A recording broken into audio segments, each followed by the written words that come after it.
Olá, tudo bem? Seja bem-vindo ao meu canal do YouTube. Hoje eu tenho uma convidada especial, a minha amiga, também colega de trabalho, a Filó Mineto. O que queremos ter com vocês uma conversa bem importante relacionado às novas perspectivas da liderança, né? A gente nunca viu assim, numa frequência, numa intensidade maior, né? Uma mudança de comportamento das pessoas no mundo do trabalho. E nós convivemos com um ambiente multigeracional, onde a diversidade de personalidades, religiosa, de estilo de vida, de valores, permeia essas relações entre as pessoas. Então, eu convidei a Filó, que é professora de pós-graduação, ela é mentora de líderes e também trabalha com programas de desenvolvimento para ela contribuir com esta conversa, falando aí de como é que esse cenário está impactando, né? As lideranças e o mundo do trabalho. Seja bem-vinda, Filó.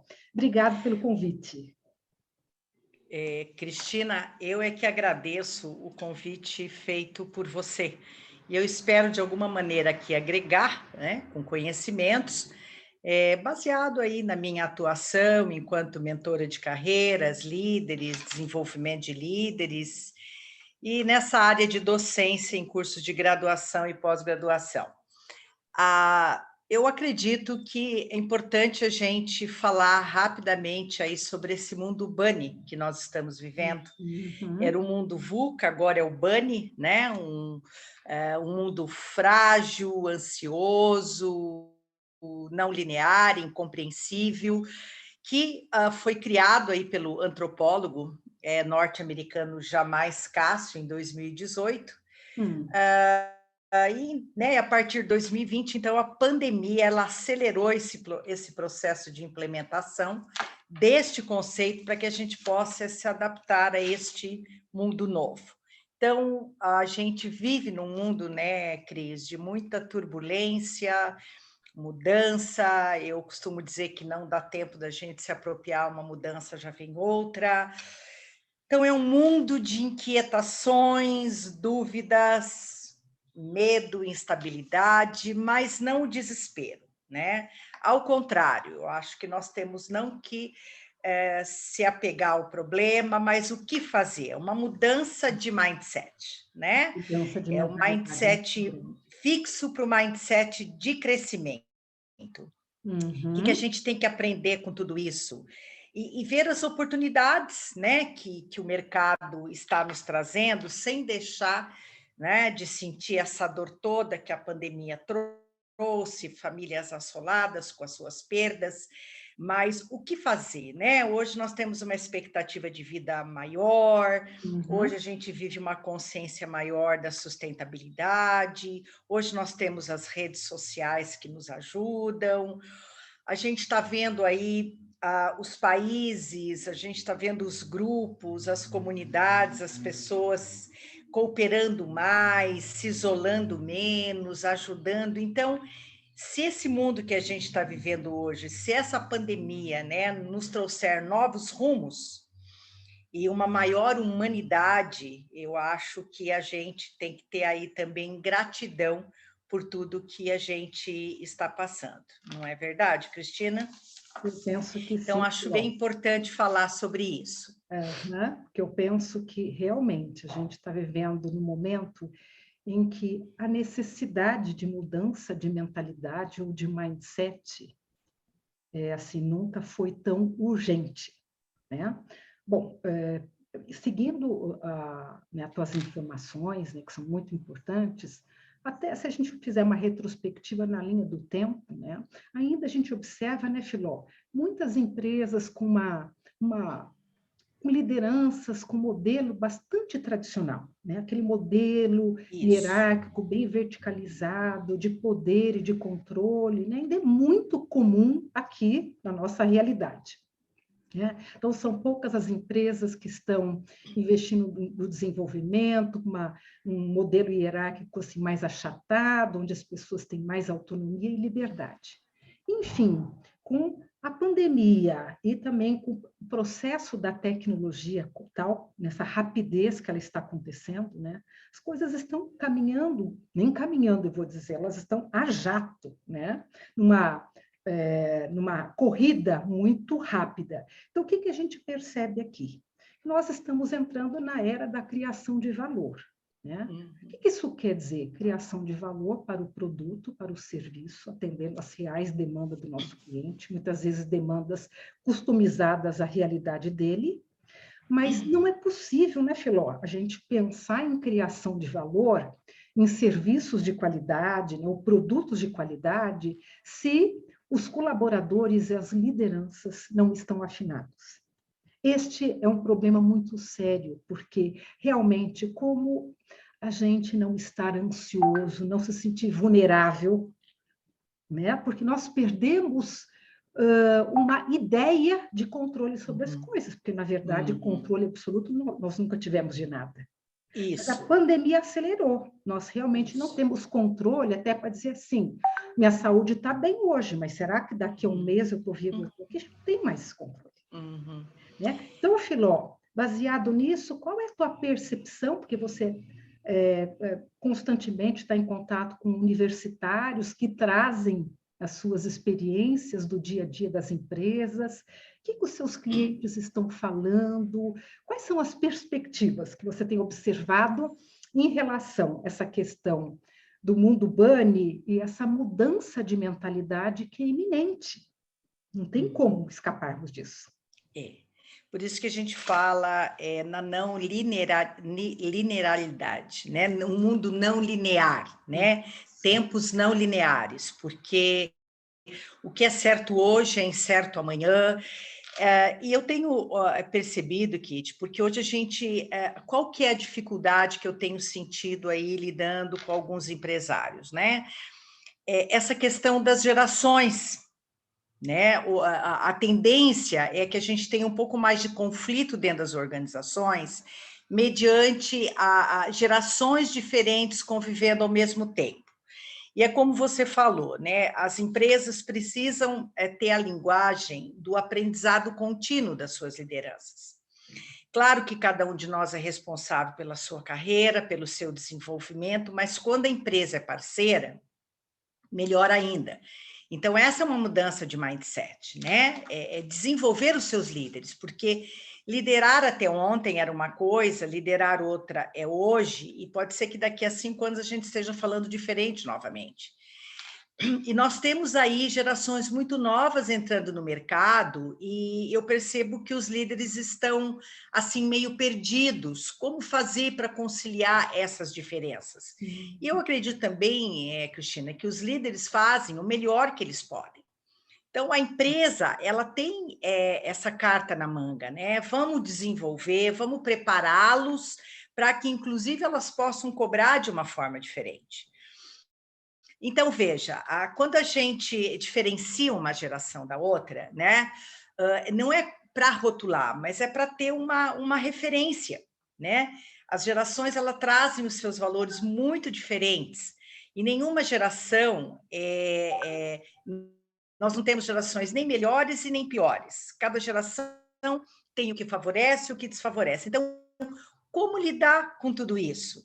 Porque a tendência é essa, a cada 10 anos nós temos pessoas com valores, com características muito diferentes, e eu percebo assim, os empresários, os líderes estão com muita dificuldade. Então, a gente tem aí, né, a referência, a geração veterana, baby boomer, a geração X, Y, Z, agora se fala na geração alfa. O que muda, né? A forma de lidar, né? Porque cada uma traz as suas características. As gerações mais antigas, pós-guerra, faziam carreiras dentro das organizações, eram muito mais comprometidas. Hoje nós temos gerações mais jovens, que não são tão fiéis assim às organizações, são muito mais fiéis aos seus propósitos de vida. Eles não enxergam o trabalho como o único propósito, mas eles querem somar qualidade de vida. são nativos digitais. Nós, eu digo nós porque eu sou de uma geração mais antiga, nós tivemos que nos adaptar a toda essa mudança. Hoje os jovens, né, são muito mais criativos, ágeis, são mais instáveis, ok, mas nós temos que olhar o melhor de cada geração. Então, o que se espera das lideranças hoje, né? A gente espera líderes aí que enxerguem melhor o que a organização precisa, escute, né? Tenha uma escuta assertiva em relação aos propósitos e as metas organizacionais. A questão da empatia é fundamental, né, Cristina? Se colocar no lugar do outro, sentir a dor do outro e como lidar com isso, o equilíbrio emocional, como você lida com as suas emoções e com as emoções dos outros, como estimular essas diferentes gerações, como buscar que se atinja as metas empresariais.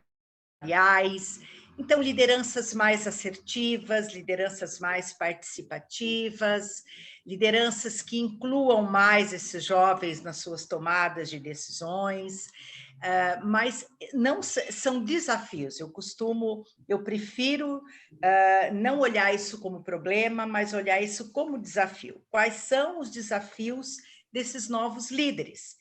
E para isso é importante também que se conheça um pouco essas diferenças, essas diferentes características e valores que cada um traz. Você concorda comigo? Perfeito, concordo plenamente. Penso que a gente tem aí duas questões que estão batendo aí, vamos dizer assim, na porta das empresas, do lado de dentro, né? A questão do ambiente multigeracional, pessoas se aposentando mais tardiamente ou ficando nas empresas após a aposentadoria, jovens aí super, né, ainda início de carreira ou o menor aprendiz, convivendo com realmente, são mentalidades, estilos de vida, fases, estágios da vida, com interesses muito distintos.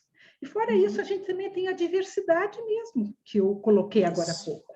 Então, acho que a gente precisa entender, né, a complexidade que se tornou o ambiente organizacional, o ambiente de trabalho, que não significa simplesmente uma empresa justificar, né, então, o contrato de trabalho para que os trabalhadores deem lucro e a empresa consiga manter a longevidade, né? É muito mais do que isso, é preciso reter talentos, desenvolver talentos, Filó. Eu penso que é muito importante as empresas, quando existe uma estrutura de recursos humanos, que você trabalha bastante nesse sentido, um olhar mais direcionado para programas de integração. Porque, assim, quanto mais vamos dizer assim, esses grupos diversos, né? Eles consigam fazer atividades em conjunto, que pode ser até atividades voluntárias dentro da empresa. Participar de projetos paralelos a essas próprias atividades, ou programas mesmo de integração, é possível que a empresa comece a gerar um movimento, que é de como é que esses talentos, essas pessoas podem ser melhor aproveitadas, reconhecendo essas diferenças e fazendo o melhor uso delas. Ao contrário, Filó, do que a gente observa por aí, porque às vezes os preconceitos instalados de cada geração faz com que elas se distanciem, ao invés de fazer um movimento de cooperação e aproximação. Isso mesmo. Então, existem aqui, eu acho que a gente pode citar algumas sugestões, né? O RH, ele tem que atuar de uma forma mais estratégica e parceira, eu diria como um mediador entre essas gerações, mas se a empresa não tem um RH, os próprios líderes, eles podem ser desenvolvidos dessa forma, porque existe uma distância entre essas gerações. Como diminuir essa distância? Então, é um pouco do que você falou. Conhecer o que diferencia cada uma das gerações, aprender a se comunicar de forma diferente, ser um parceiro, né, dessas pessoas. Eu acho que buscar programas de desenvolvimento onde esses líderes consigam lidar melhor, porque o que cada geração traz de melhor? Quais são as suas expertises, as suas habilidades? E aproveitar tudo isso. As organizações, né, Cristina, elas podem fazer rodas de conversa, Acho né, fantástico. colocar a geração mais antiga para ouvir a mais jovem para ouvir a mais antiga. Eu tenho feito isso nos meus programas de desenvolvimento. Então, trabalhar, assim, aproximá-los, trabalhar melhor essa relação entre eles. E existem, né, Cristina, já pesquisas que trazem o seguinte, que o respeito e o entendimento, né, de quais são os estímulos de cada geração é fundamental para um ambiente saudável, onde todos possam entregar o melhor. Então, assim, e também essas pesquisas mostram que trabalhar com pessoas com expectativas, gerações diferentes, com expectativas, com modelos, com necessidades diferentes, as empresas só têm a ganhar. Eu penso que sim, Filó. Claro que se você pegar uma empresa mais jovem de TI, a tendência é trabalhar com as gerações mais jovens. Mas o que eu mais, enquanto consultor, o que eu mais vejo são empresas que têm todas as gerações ali convivendo ao mesmo tempo. Então, esses são os desafios, né? Respeitar, conhecer, se comunicar diferente e diminuir essa distância, para que todos realmente possam entregar o melhor. Olha só, Fela, tudo depende do olhar, né? Porque as pessoas podem olhar assim, nossa, que problemão que a gente tem aqui, né? Tantas gerações, quanta complexidade, quanto caos, quanta ansiedade. Já outros gestores ou empresários mais amadurecidos podem olhar e dizer assim, olha que riqueza que nós temos aqui. Como é que a gente vai aproveitar, como fazer para juntar tudo isso e a gente conseguir extrair o melhor dessas pessoas e explorar possibilidades mais ricas de troca e de aprendizado, né, Filó? Exatamente. É isso, Kitty. Então, Eu acho que é um pouco disso que eu queria estar colocando aqui. Às vezes eu ouço o empresário dizer, olha, a gente vai desenvolver líderes e a gente vai perder para o mercado. Eu digo, olha, você vai perder do mesmo jeito, se você desenvolver ou não desenvolver.